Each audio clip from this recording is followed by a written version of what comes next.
Audio Jungle.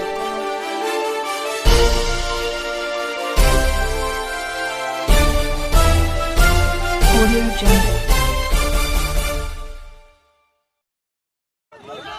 Bhajpa सांसद और पूर्व केंद्रीय मंत्री अनुराग ठाकुर के संसद में दिए गए विवादित बयान के विरोध में आज कांग्रेस पार्टी के पदाधिकारी और कार्यकर्ताओं के द्वारा झांसी के इलाइट चौराहे पर विरोध प्रदर्शन किया। अनुराग ठाकुर ने हाल ही में संसद में राहुल गांधी को द एक्सीडेंटल हिंदू करार दिया, जिसके विरोध में कांग्रेस पार्टी के कार्यकर्ता और पदाधिकारियों ने आज झांसी के इलाइट चौराहे पर विरोध प्रदर्शन किया। इस दौरान उन्होंने अनुराग ठाकुर का पुतला जलाने की कोशिश की, मगर पुलिस की मुस्तैदी के चलते वो ऐसा नहीं कर सकी। कांग्रेस पार्टी ने कई बार पुतले को मंगवाया, लेकिन पुलिस उस पुतले को कांग्रेस पार्टी के कार्यकर्ताओं के हाथों से छीन कर ले गई।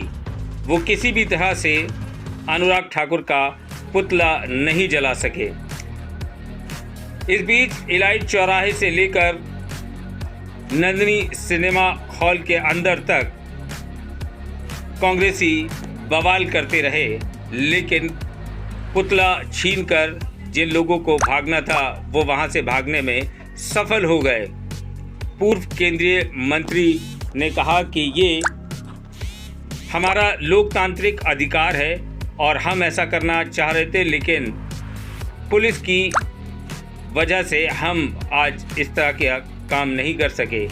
वहीं सांकेतिक तौर पे एक डंडे में कुछ कागज़ को लपेटकर अनुराग ठाकुर का पुतला जलाया गया, लेकिन पुलिस अपने काम में पूरी तरह से कामयाब हो गई और कांग्रेस पार्टी सिर्फ और सिर्फ मुंह ताकती रह गई।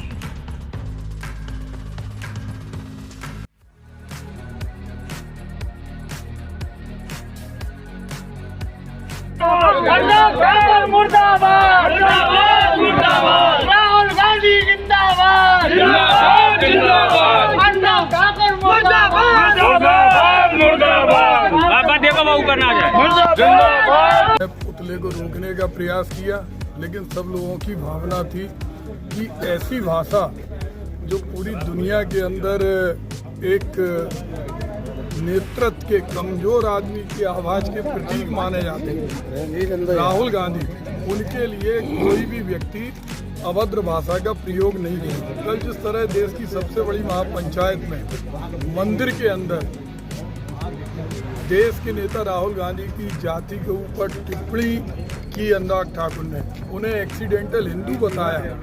सारे लोग जानते हैं कि किस तरह से, चाहे पंडित जवाहरलाल नेहरू हो, श्रीमती इंदिरा गांधी हो, राजीव गांधी हो, सोनिया गांधी हो, राहुल गांधी हो, सारे लोगों ने इस देश के अंदर किसी भी व्यक्ति को जाति के नाम पर अपमानित करने का काम नहीं किया, सम्मानित करने का काम किया। जिस अभद्र भाषा का प्रयोग अनुराग ठाकुर ने किया, और उसके बाद प्रधानमंत्री मोदी को खुद पश्चाताप करना चाहिए, खुद स्पष्टीकरण देना चाहिए।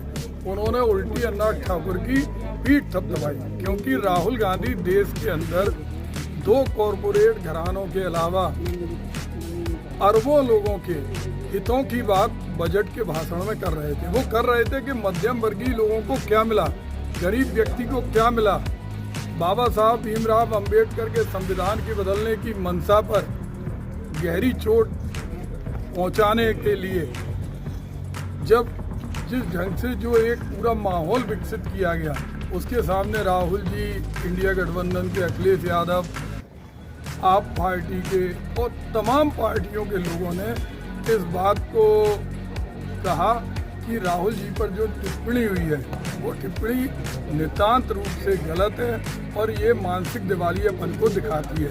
उन्हें राहुल फोबिया है, सोते उठते बैठते जागते, चाहे वित्त मंत्री हो, प्रधानमंत्री हो या उनके जितने लोग हैं। और अनुराग ठाकुर अपने नंबर बढ़ाने का काम कर रहे हैं। उन्हें लगता है पहले जो लगातार अभद्र भाषा का प्रयोग करती थी स्मृति जी, आज जनता ने उन्हें घर बिठा दिया। तो ऐसे समय में अनुराग ठाकुर को देश से माफ़ी मांगना चाहिए कि उन्होंने जिस भाषा का प्रयोग किया है वो भाषा ठीक नहीं है। और राहुल जी इस देश के नहीं, पूरी दुनिया के अंदर आम आदमी के नेता हैं।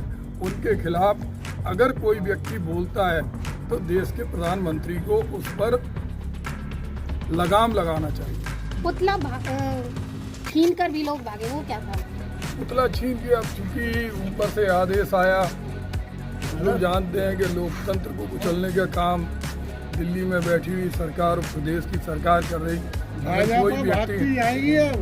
कोई व्यक्ति अगर अपने विरोध का प्रदर्शन भी नहीं कर पाए, अब यहाँ जल गया पुतला, तो उसका कोई पुतला से मतलब ये है कि हम उन विचारों का नाश करते हैं। हम रावण का पुतला क्यों सदियों से जलाते हैं? क्योंकि अहंकार और बुराई का नाश करने के लिए पुतला दहन एक क्रिया है और उसी क्रिया का आज हम लोगों ने किया। और हम समझते हैं कि हम लोगों की ये चेतावनी लोकतांत्रिक ढंग से है और आगे भी अगर इसी तरह अभद्र टिप्पणी की गई तो हम लोग जेल भरो आंदोलन।